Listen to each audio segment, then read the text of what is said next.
नाज़रीन, इस टाइम मैं किंग अब्दुल्ला हॉस्पिटल के बाहर खड़ी हूँ और आप देख रहे हैं पीछे हॉस्पिटल है और उसका मेन इशू आपके साथ में एक आपको बताती चलूँ कि ये वो प्लांट है जिसके अंदर कचरा डिस्पोजेबल प्लांट है और उसके अंदर कचरा जलाया जाता है। और ये पूरी आप देख रहे हैं ये आबादी है, यहाँ पे रशगाह है, लोग रहते हैं। अगर हॉस्पिटल के अंदर मरीज़ों को शफा मिलने के बजाय ये जहरीली मादे अगर मिल रहे हैं, वो सांस के ज़रिए अंदर ले रहे हैं, तो फिर हॉस्पिटल का क्या फ़ायदा।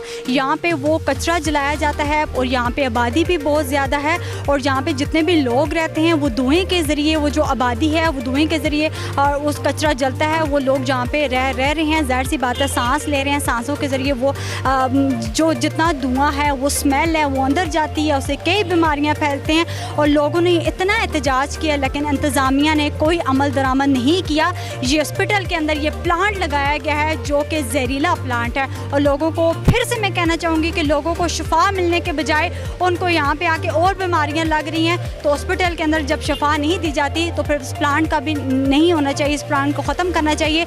मेरी इंतज़ामिया से भी ये रिक्वेस्ट है, यहाँ पे आके जो आबादी के लोग हैं जिनसे बात की है, अवामी मसाइल उन्होंने बताया कि ये मेन इशू है कि हॉस्पिटल के अंदर ये जहरीला प्लांट लगाया गया। जब वो यहाँ पे कचरा जलाते हैं उससे स्मेल आती है, वो कचरा जलता है, धुआं उठता है, हम लोग लेते हैं, बीमारियाँ फैलती हैं। लेकिन हमने इतना एहतजाज किया, किसी ने कोई अमल दरामद नहीं किया।